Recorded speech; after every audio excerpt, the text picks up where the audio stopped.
What do you know about the origin and roots of the Igbos from Israel? Answer. I must begin with the history of the other tripod nationalities that makes up Nigeria. First, the history of the Yorubas could be traced to the great king Oduduwa. Oduduwa was the founder of Ile-Ife, who begot the entire Yoruba nation. The Oni of Ife sits on that throne till date. The second in this order is the Fulani of Nigeria, known as the warriors and shepherds. The Fulani could trace their ancestry to a man known as Shehu Usman Danfodio. Danfodio had 7 sons who begot the 7 core northern states. The Igbos must listen carefully in order for us to trace our ancestry from where it comes. In the words of Marcus Garvey, a famous philosopher, he said that any man without the knowledge of his history and roots is like a tree without the necessary taproot. And so it is that the origin and roots of the Igbos could be traced to Israel, home of Jacob. Jacob was the father of Israel, who had 12 sons, namely Reuben and Simeon, Levi and Judah, Dan and Naphtali, Gad and Asher, Issachar and Zebulun, Joseph and Benjamin, written in Genesis chapter 29, verses 30. The 12 sons of Jacob later became the forebearers of the 12 tribes of Israel. Gad in this order was the 7th son of Jacob, who had 7 sons, namely Ziphon and Hagi, Shuni and Isbon, Eri, Arodi, and Areh. Go to Genesis chapter 46, verses 16. Eri, together with his 2 younger brothers, Arodi and Aleri, later became the 3 ancestors of the Igbos. Another question, sir. Can you explain why the 3 ancestors of the Igbos migrated to this place known as Eastern Nigeria, and in what year? Yes, I can explain. Sometime in the Middle Eastern countries, famine struck for about 7 years, and the surrounding neighboring countries were forced by hunger to sojourn in Egypt. And so Jacob and his families and relations were forced to stay in Egypt. But before this, one of the sons of Jacob, known as Joseph, had been sold to slavery in Egypt by some of his brothers. Joseph later rose to be the governor general of Egypt, under a certain king, known as Pharaoh. Jacob and his sons and relations who traveled to Egypt were about 70 in number. They lived happily in Egypt until they began to suffer persecution in the hands of the Egyptians. Later, Eri, the 5th son of Gad, foresaw the persecution and wickedness of the Egyptians on the Israel. He decided to live in time. He thought that a time is coming when the Israelis in Egypt will be taken as slaves. And so, Eri left with his brother Arode and Aleri, together with his half-brother who later begot the sons and people known today as the Ijaw nation. A lot of people from the tribes of the Edomites also followed in this journey. The Edomites that followed Eri today later begot the present Edo people of Nigeria. They made their journey through Ethiopia and Sudan and landed in Aguleri around the year 1305 BC. Aguleri is the first ancestral home of the Igbos. Another question, sir. What are the evidences that Eri and his companions first settled in Aguleri, the first ancestral home of the Igbos? The evidences that Eri and his brothers settled in Aguleri are many. There is a house in Aguleri today built by Eri known as Obugad. That house today is a temple and the house of Eri himself. It is still located in Aguleri, known purely today as a tourist center. There is also a Trinity tree at the burial place of Eri. These trees are three, but strongly united by a single taproot. You can see them in Aguleri till date. Eri was a religious man, very strong and resourceful. He lived with his brothers so closely until they developed one culture and language identity for his descendants to come. This generation was later known today as Ndi Igbo. Later, his brother Arode and Areli dispersed to different settlements, making up the various towns of Igbo today. Eri and his companions were not dark in complexion. It is because of the hot climate here that changed their color to the present dark brown. Another question, sir. Can you point to us, sir, some of the descendants of Eri today? Answer. Eri, the first father of the Igbos, has about 5 sons, namely Agolo. Agolo was the ancestor of the people known today as Aguleri. The second son of Eri he named Ata. His descendants could be seen in the present Ata kingdoms of Igala in Kogi State. The third he named Oba, while the fourth he named Hebrew, in remembrance of his origin from Hebrew. The last of his sons, known as Mary, who begot the present Eri kingdom. The Igbos came to be known from the word Hebrew, the name of the first son of Eri. Eri loved his first son so dear that the name Igbo today came from the corruption of the word Hebrew, which is the name of the first son of Eri. The first son of Eri was very fiery and highly spiritual, that he was the greatest in the love of roots and herbs, which he uses for spiritual and magical purposes.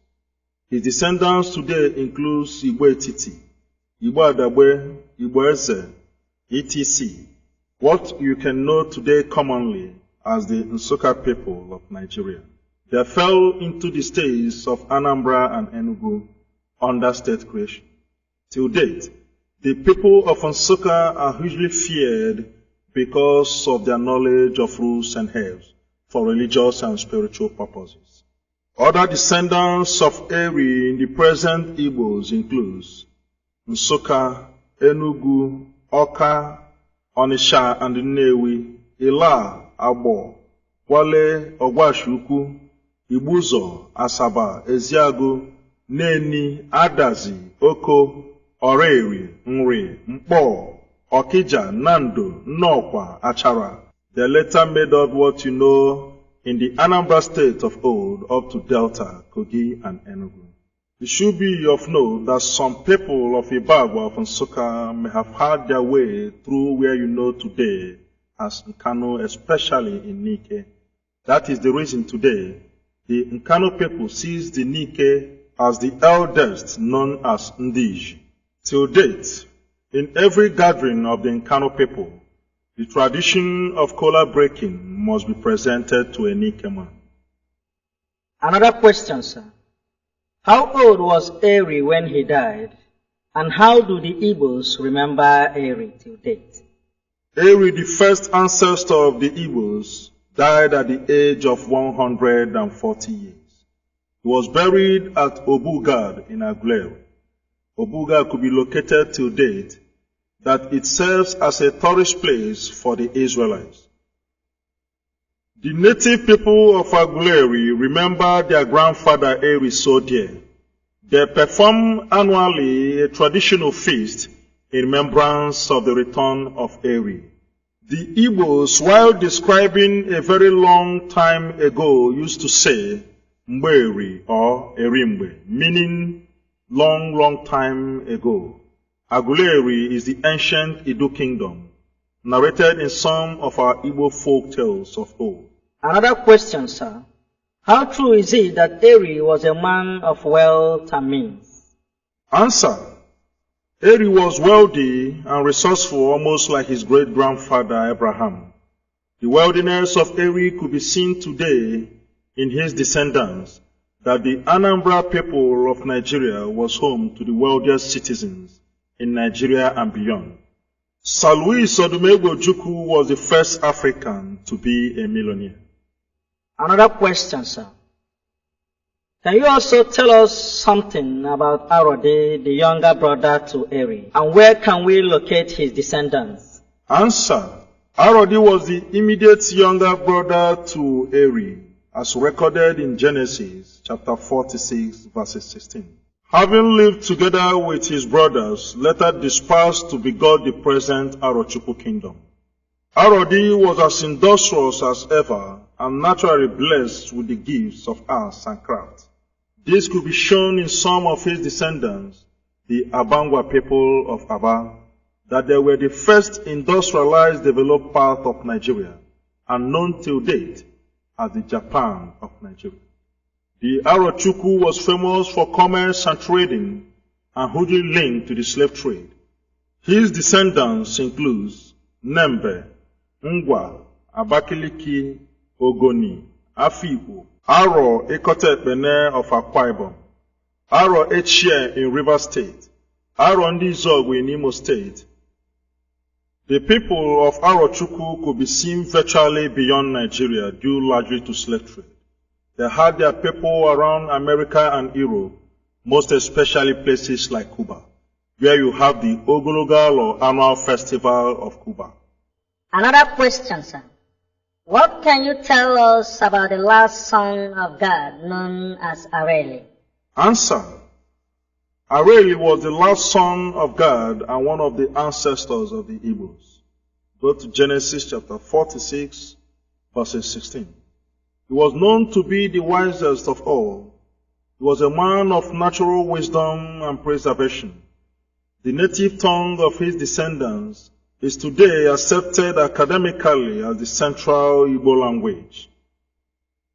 The descendants of Areli includes Oweri, Umuahia, Diobu, what you know as Porakot, Okigwe, Olu, Nkwere, Mbano, Elele, Mbaise, etc. Therefore within the states of Imo and Porakot.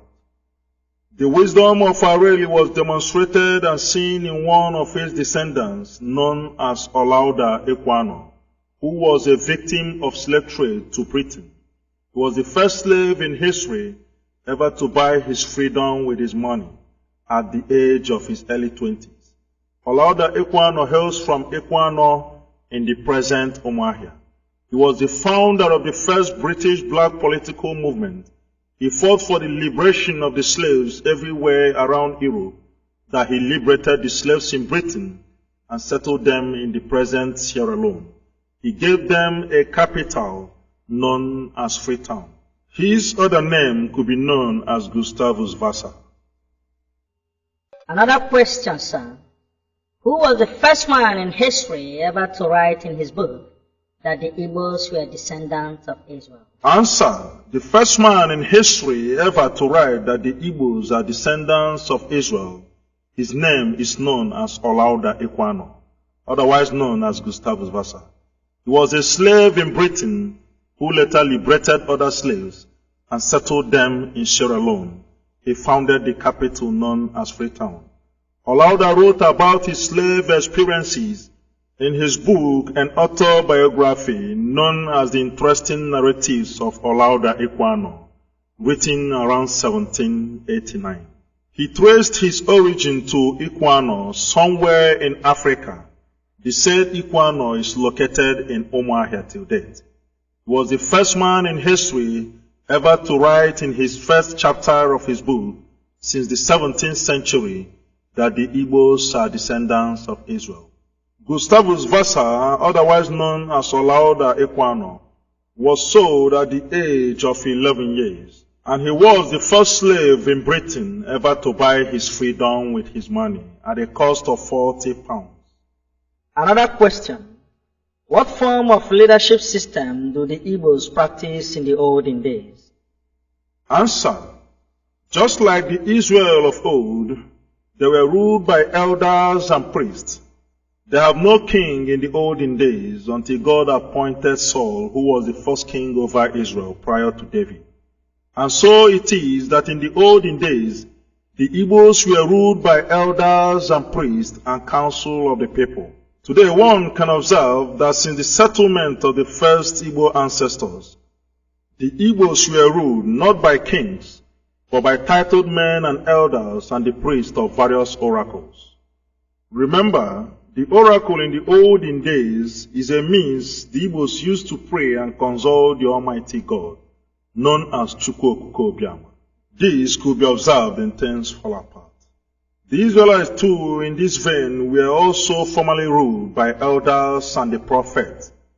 Look at the case of Moses, who led Israel to the promised land, until God gave them a man known as Saul, who ruled over Israel prior to David.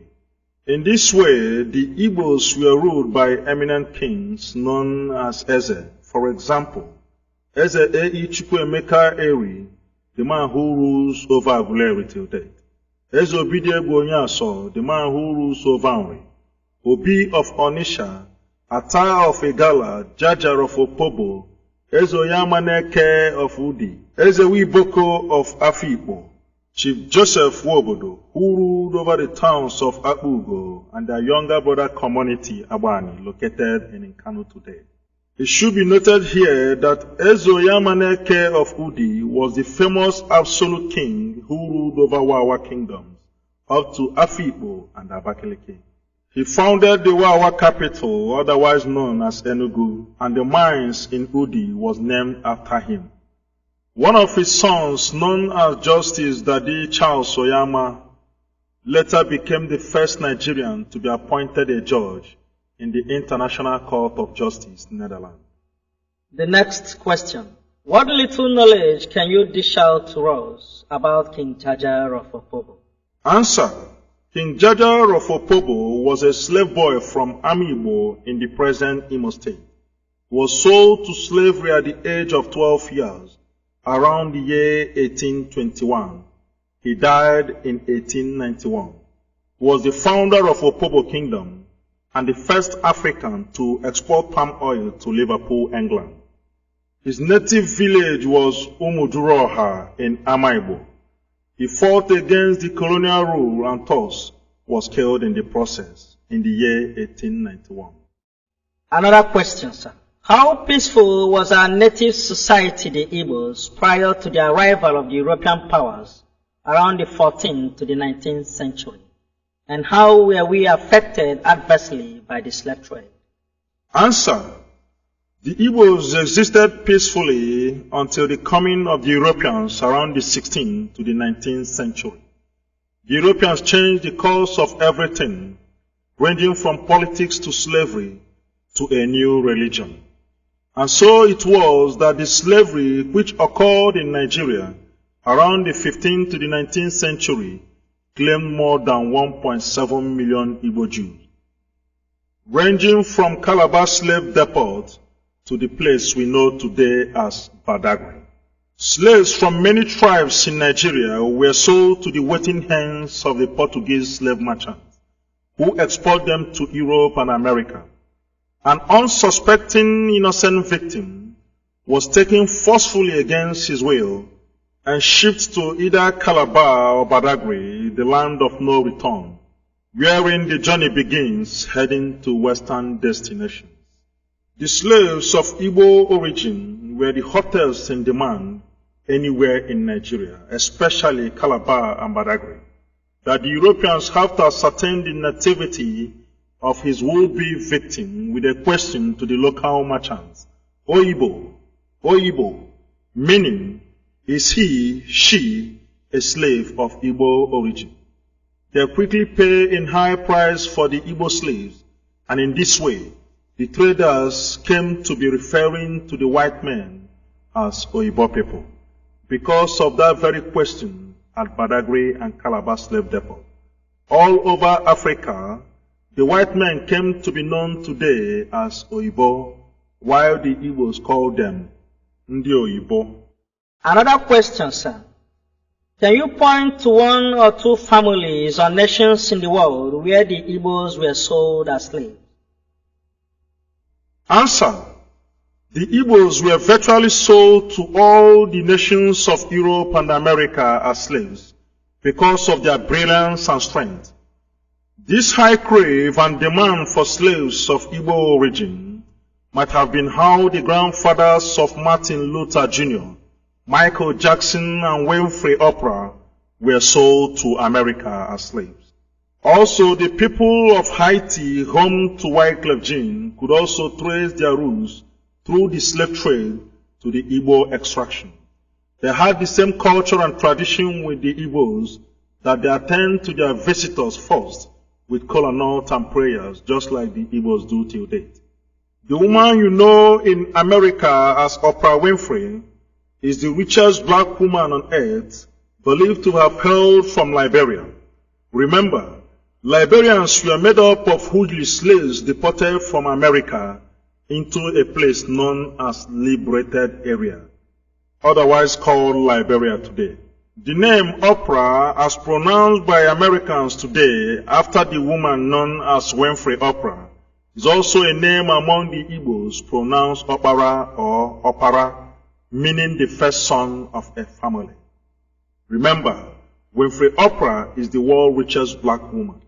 There was a time in history when the slaves of Igbo origin in America gathered to drown themselves in a sea known today as Igbo Landing in America.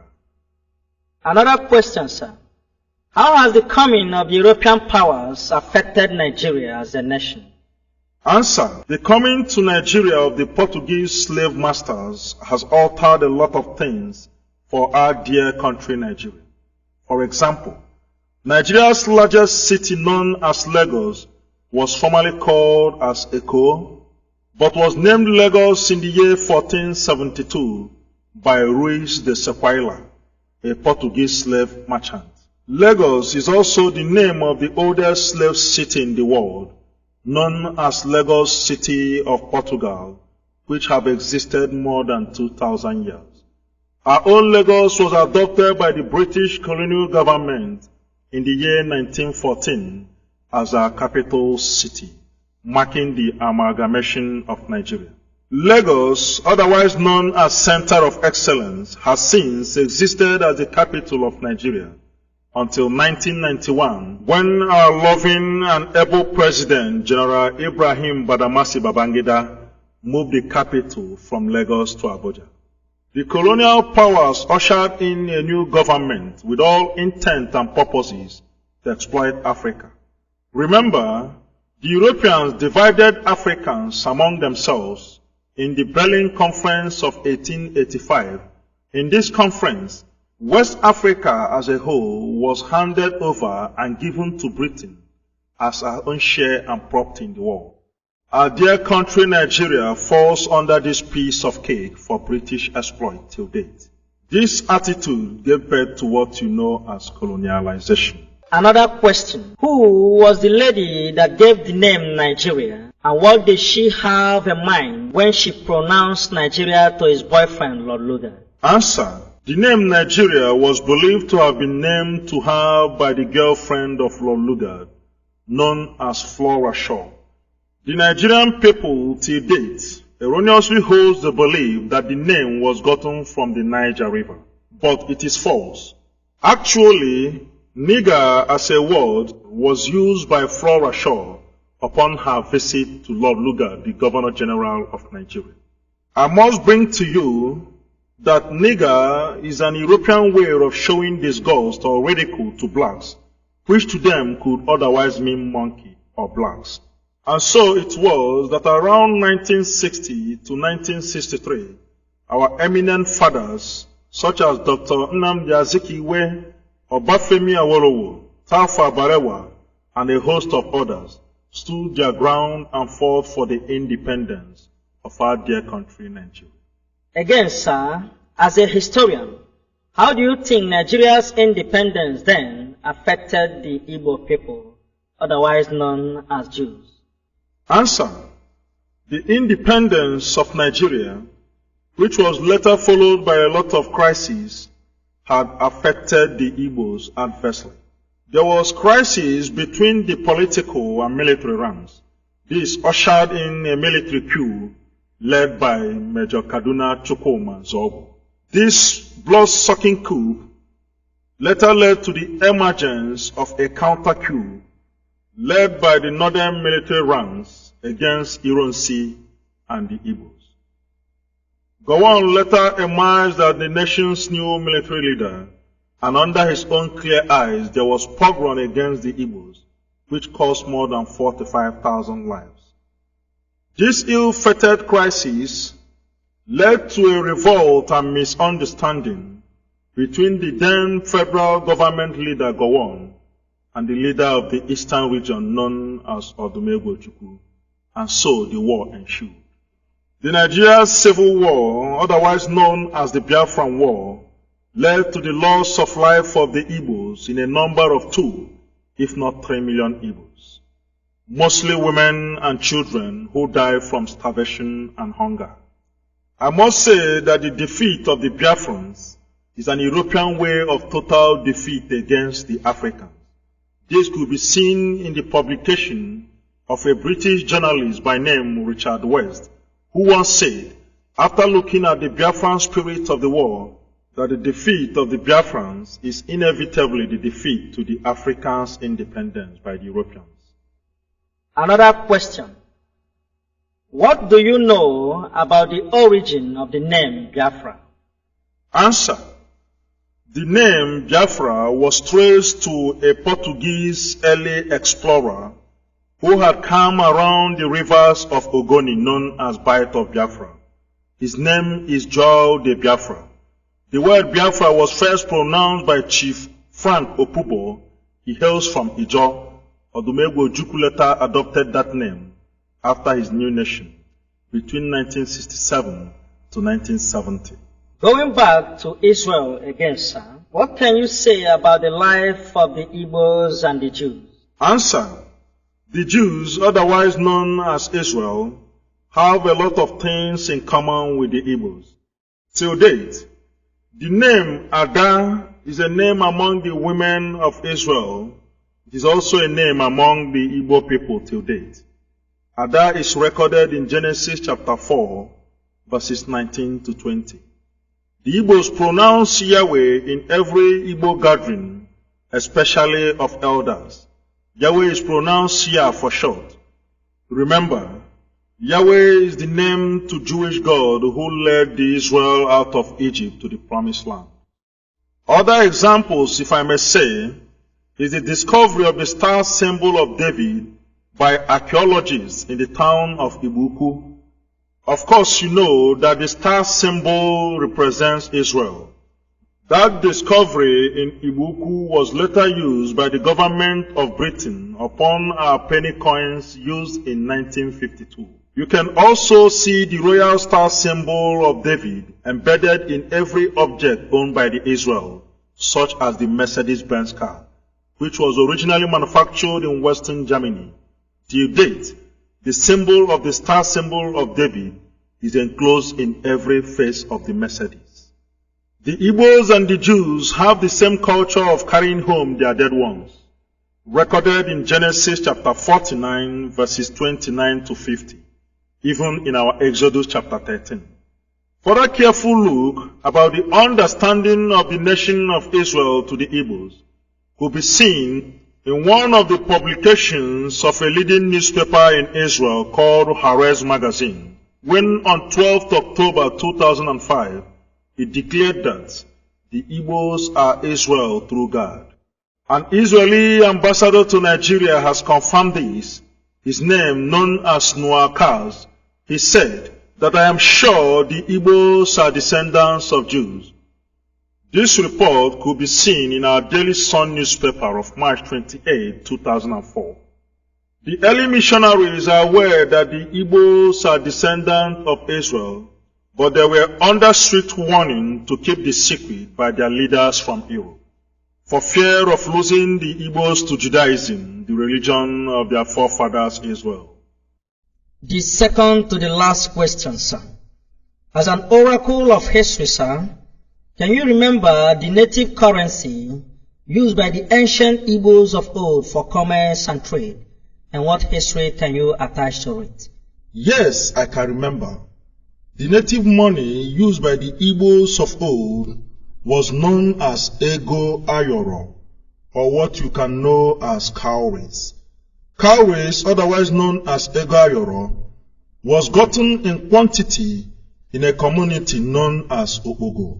Okpogo is a community located in the present Eziagu.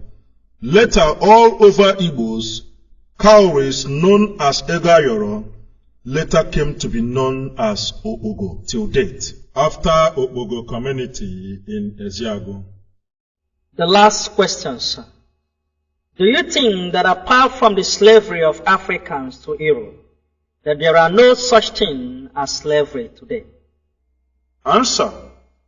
Apart from the slavery of Africans to Europe of old, I also think that today slavery has just begun. What we have today is official and political slavery within the continent of Africa. All over Africa, if I may say, there is official and political corruption. This could be seen among our leaders. In our own case, the Nigerians, we see the failure of every system, ranging from our educational system to the failure or inadequacy of power. Even our hospitals, a lot of things to be mentioned. Only the privileged few in Nigeria are rich because they soiled their hands in the wealth of many. Sanusi Lamido Sanusi, the governor of Nigeria's Apex Bank, once said that Nigeria loses more than 25% of her annual budget as the cost of the running of our legislative chambers. What then is left for the poor? There is monumental and heavy looting of the resources of the people, ranging from the local government system up to the federal. The poor are only left to perish and languish. And this has given cause to what you know today as violence and robbery. The failure of Nigerian government to recognize the importance of education in northern Nigeria may have given rise to terrorism of our youth, what you know today as Boko Haram. Why not give us a better education instead of going to Ghana for our universities, even in Europe? Why not give us electricity so that we can develop our industries? Why not give us healthcare system so that our people will stop? Why not give us agriculture and infrastructure so that there will be a better life for our people? Unless the government of Nigeria wakes up to its true meaning and leadership.